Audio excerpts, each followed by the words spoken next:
Certes, je suis étonné de la personne qui lit le Coran sans comprendre ses sens. Comment prend-il du plaisir à sa lecture? Alhamdulillahi Rabbil Alamin Wassalatu wassalamu ala Rasulillahi sallallahu alayhi wa sallam. Assalamu alaikum wa rahmatullahi wa barakatuh. Bienvenue dans ce cours de grammaire coranique. Si vous aimez le contenu de cette chaîne, n'hésitez pas à vous abonner et à appuyer sur la cloche des notifications pour être sûr de recevoir toutes les nouvelles vidéos que je publierai. Si vous voulez aller plus loin dans l'apprentissage de la langue arabe afin de comprendre le Coran dans la langue à laquelle il a été révélé, cliquez dans le lien qui se trouve dans la barre de description, grammaire coranique pas à pas. Dans cette playlist, vous trouverez toutes les vidéos de grammaire que j'ai publiées sur cette chaîne du premier au dernier. Et surtout, il est nécessaire pour comprendre les notions que nous allons expliquer dans ce cours de suivre les cours précédents.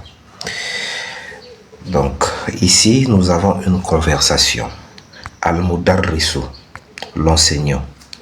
Liman hadhil aqlamu ya Muhammadu. À qui appartient ces stylos, ô Muhammad? Nous avons vu que le pluriel des êtres non doués de raison, tels que les objets, les animaux, etc., doivent être considérés comme des féminins singuliers. Voilà pourquoi nous voyons ici aqlam est utilisé avec le ismul ishara hadhihi. Alors que aqlam est pluriel, normalement on devait utiliser, si nous suivons la logique des asma ul ishara, nous devons normalement utiliser le ismul ishara pluriel, tel que haoula'i, liman, haoula'i, etc. Mais vu que nous avons dit que le pluriel des êtres non doués de raison doit être considéré comme un féminin singulier, donc on utilise le ismul ishara féminin singulier qui est havihi. Liman havihil aqlamu ya Muhammadu. Et Muhammad répond Hiya li ya ustazu. Elle m'appartient. Ou bien ces stylos m'appartiennent. Ils m'appartiennent. Au oustaz. Les stylos, ils m'appartiennent au oustaz. Hiya li. Donc hiya ici c'est pour al-aqlam. Hiya est utilisé ici. Hiya c'est pour dire les stylos. Ces stylos-là, ils m'appartiennent. Maintenant, Al-Mudarrisu dit Hiya jamilatun jiddan. Ils sont très beaux, les stylos. Ils sont très beaux. Hiya qui est féminin singulier, Hiya ici est pour aqlam. Hiya ici représente aqlam. Wa hadhihi al-kutubul jadidatu ahiya lak. Et ces nouveaux livres t'appartiennent-ils? Et ces nouveaux livres t'appartiennent-ils? Donc nous voyons ici aussi al-kutub est utilisé, le ismul ishara qui est utilisé c'est havihi. Havihi, pourquoi al-kutub? C'est un pluriel non doué de raison. Maintenant, le sufa ici, al-jadidatu, nous voyons ici, c'est féminin singulier. C'est féminin, nous voyons le ta'ul marbuta. Pourquoi le sufa ici est féminin? Parce que le sufa doit s'accorder avec le mawsouf qui est kutub. Donc, kutub, vu qu'il est féminin singulier, donc al-jadid qui est son sufa doit aussi être féminin singulier. Muhammadun la hiya li hamidin. Non, ils sont à Hamid. Quoi? Les livres sont à Hamid. Aina dafatirukum ya ikhwan. Où sont vos cahiers, ô chers frères? Hiya هنا على هذا المكتب. Ils sont ici sur ce bureau. هي هنا, هي quoi? Les cahiers. هي هنا. Ils sont ici. Les cahiers sont ici. على هذا المكتب. Sur ce bureau. Tamarin, exercice. Étudiez ce qui suit. Donc, on nous dit de porter une attention sur ce qui suit. Donc, al-mufrad. Al-mufrad, le singulier. Hadha talibun jadidun. Ceci est un nouvel étudiant. Huwa min Amerika. Il vient d'Amérique. Hadha talibun jadidun. Ici, c'est au singulier. Hadha, le ismul ishara au singulier. Huwa, le ismul, le domir singulier. Maintenant, si nous voulons changer cette phrase au pluriel, qu'est-ce que nous dirons? Haula'i tullabun jududun. Hum min Amerika. Ceux-ci sont de nouveaux étudiants. Ils viennent d'Amérique. Donc, pour changer cette phrase au pluriel, on change le ismul ishara. Ici, hadha, c'est le ismul ishara masculin singulier. On change ce ismul ishara par le ismul ishara pluriel. Le ismul ishara pluriel qui correspond à hadha, c'est haula'i. Haula'i tullabun jududun. Jududun ici, c'est le suffixe qui s'accorde avec le mawsouf tullab.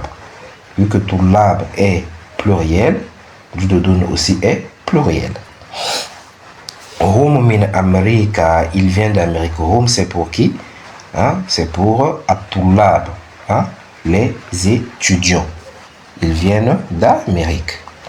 Maintenant, nous allons comparer avec les deux derniers exemples. Ici, nous avons Hadha kitabun jadidun. Ceci est un nouveau livre. Huwa min Amerika. Il vient d'Amérique. Ceci est un nouveau livre. Il vient d'Amérique. Là, il s'agit du singulier, al-mufrad. Maintenant, nous allons changer cette phrase au pluriel. Pour changer cette phrase au pluriel, nous n'allons pas faire comme dans le premier exemple. On ne va pas changer hadha en haoula et non. Pourquoi? Parce que kitab, c'est un être non doué de raison. Le pluriel de kitab, c'est kutubun. Donc kutubun ici est considéré comme un féminin singulier. Maintenant, le ismul ishara qui correspond au féminin singulier, c'est havi. Donc, qu'est-ce qu'on fait? Havihi kutubun. Havihi kutubun. Ceux-ci sont des livres, des nouveaux livres. Maintenant, on va ajouter le sifa. Le sifa, jadid, doit être féminin singulier comme le mawsouf kutub. Havihi kutubun jadidatun. Jadidatun et non jududun comme nous avons vu dans le premier exemple. Hadhihi kutubun jadidatun. Hiya min Amerika. Hiya pour qui? Pour kutub. Kutub qui est féminin singulier. Hiya min Amerika. Donc à travers ces exemples, on comprend tout simplement que le pluriel des êtres non doués de raison doivent être considérés comme un féminin singulier. Maintenant, ici, on dit changer le sujet des phrases suivantes en un sujet pluriel, comme dans l'exemple. Ici, le sujet, qui est le mubtada ici, le mubtada. Ici, nous avons hadha baytun. Ceci est une maison. Et ici, hadhihi buyutun. Pourquoi hadhihi buyutun? Parce que buyut, c'est un pluriel non doué de raison. Donc on nous dit de faire la même chose avec les pluriels, les mots pluriels qui suivent. Donc ici nous avons هذه نجوم, هذه دروس, هذه أقلام, هذه أبواب, هذه أنهار, هذه جبال, هذه كلاب, هذه بحار, هذه كتب, هذه حمر. حمر c'est des ânes, hein? Des ânes. هذه سرر. Ceux-ci sont des lits. هذه دفاتر. Ceux-ci sont des cahiers. هذه مكاتب. Ceux-ci sont des bureaux. هذه فنادق. Ceux-ci sont des hôtels. هذه ساعات. هذه سيارات. هذه طائرات. Donc ici nous voyons هذه ساعة. Pourquoi هذه? Parce que ساعة c'est féminin singulier.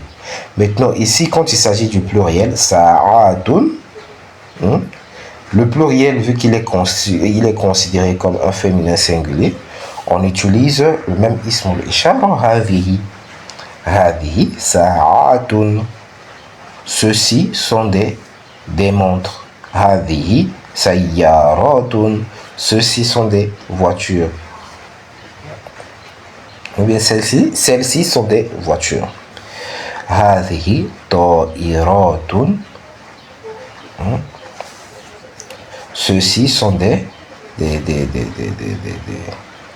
avions.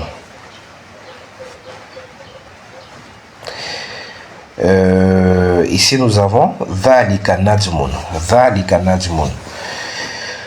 ذلك نجم, le pluriel. تلك نجوم. تلك نجوم. Le féminin qui correspond à ذلك c'est tilka, comme nous l'avons déjà étudié. Tilka nujumun. Dhalika c'est pour ce qui est éloigné, hein? Masculin, hein? Singulier, hein? Éloigné. Maintenant pour le féminin singulier éloigné c'est quoi? Tilka. Tilka nujumun. Ici nous dit tilka sayyaratun. Tilka sayyaratun. Tilka sayyaratun. Donc ici on dit compléter ce qui suit avec le pronom démonstratif هذا هذه ou هؤلاء. هذا رجل. هذه كلاب. Ceux-ci sont des chiens. هؤلاء أخواتي. هذه سيارات. هذه كتب. هذه طبيبة. Celle-ci est une médecin. هؤلاء رجال. هذه دروس. هذه أقلام. هذه سيارة. هذه حمر. هؤلاء طبيبات. هذا كلب. هؤلاء مدرسون. هذا كتاب. هذا حمار. هذه عين. هذه عين. Pourquoi عين? Parce que عين c'est un nom féminin. Pourquoi هذه? هذه عين. Pourquoi? Parce que عين est un nom féminin. هذه عين. Et ici, complétez ce qui suit avec le pronom démonstratif ذلك, تلك, أولئك. Donc on dit ici ذلك طالب. تلك نجوم. تلك parce que il s'agit ici d'un pluriel non doué de raison. Donc on dit il est considéré comme un féminin singulier. Donc on utilise le ism al-ishara qui correspond au féminin singulier. Ici tilka.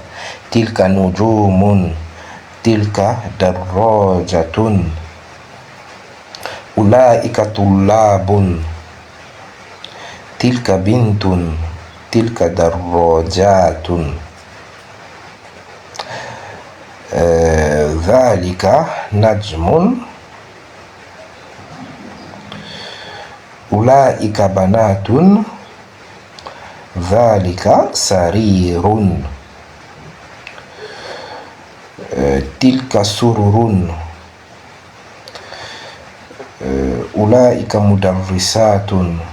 Dhalika masjidun. Tilka dajajatun. Dhalika hajjun. Celui-ci est un pèlerin. Tilka sayyaratun. Tilka mudarrisatun. Tilka mudarrisatun. Celle-ci est une enseignante. Ulaika hujjajun. Ceux-ci sont des pèlerins. Donc ici nous avons Asma'ul Ishara lil Qarib et Asma'ul Ishara lil Ba'id. Les noms démonstratifs proches et les noms démonstratifs pour éloigner. Donc ici nous avons ici lil aqil. Lil aqil pour les êtres doués de raison. C'est quoi? Pour les êtres doués de raison, on utilise Hadha talibun, haula'i tullabun, hadhihi talibatun, haula'i talibatun. Dhalika talibun, tilka talibatun, ulaika tullabun, ulaika tullabun. Donc qu'est-ce qu'on remarque ici? Pour les noms qui sont masculins, les êtres non doués de raison, les noms s'accordent normalement.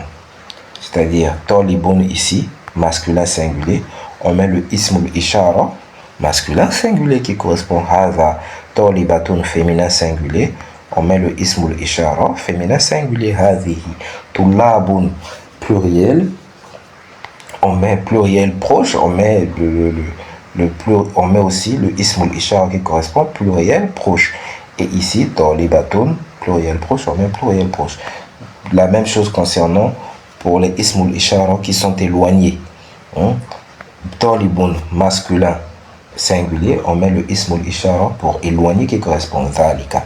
Talibatun, féminin singulier, on met le ismul ishara qui correspond pour éloigner. Ici, bien, on a bien dit asma'ul ishara lil ba'id, tilka.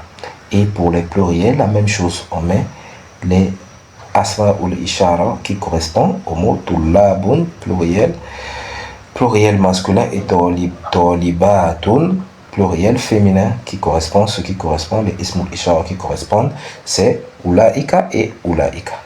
Maintenant, quand on vient maintenant ici, li ghayril aqli, li ghayril aqli, non doué de raison. Donc concernant les asma'ul ishara lil qarib, concernant les noms démonstratifs proches, qu'est-ce qui se passe? Quand on est au singulier, ça s'accorde normalement. Baitun, c'est un nom singulier. Singulier. On utilise le ismul ishara qui correspond à hadha, baitun, ceci est une maison. Et ici, la même chose quand il est féminin, féminin singulier,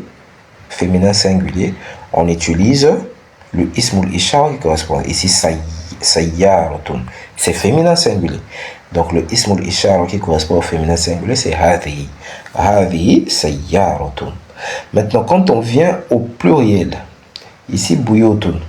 Buyutun, c'est le pluriel de baitun que nous avons vu ici. Buyutun, c'est le pluriel de net non doué de raison. Donc qu'est-ce qu'on fait? Nous avons dit le pluriel de net non doué de raison doit être considéré comme un féminin singulier. Qu'est-ce qu'on fait? On met hadhihi, c'est-à-dire buyutun ici est considéré comme sayyaratun, qui est féminin singulier. Bien que ça, c'est féminin singulier dans son essence même, sayyaratun, c'est un nom féminin singulier, mais buyutun, c'est à l'origine un pluriel, mais il est considéré comme un féminin singulier.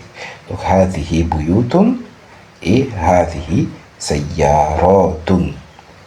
Donc nous venons ici, lil ba'id, les noms démonstratifs pour ce qui est proche. Donc baitun, sayyaratun, baitun ici, nous voyons, c'est masculin singulier et éloigné, donc on utilise dhalika, le ismul ishar qui correspond. Donc de même tilka, féminin singulier éloigné, on utilise le ismul ishar qui correspond tilka. Mais donc le pluriel buyutun doit être considéré comme un féminin singulier parce que c'est le pluriel de net nom doué de raison. Donc qu'est-ce qui se passe? On met le ismul ishar éloigné qui correspond, c'est quoi? Tilka. De même ici, sayyarat, on met tilka, le ismul ishar qui correspond. Donc nous voici arrivés à la fin de notre cours. J'espère que vous avez aimé. Si vous avez aimé, n'hésitez pas à liker, à vous abonner, à partager afin de soutenir la chaîne. Qu'Allah subhanahu wa ta'ala nous assiste. Si vous avez une remarque, une question, n'hésitez pas à écrire en commentaire et je ferai de mon mieux pour y répondre, Inch'Allah. Qu'Allah subhanahu wa ta'ala vous bénisse, qu'Allah nous assiste. Subhanakallahumma bihamdik. Ashhadu an la ilaha illa ant. Astaghfiruka wa atubu ilayk.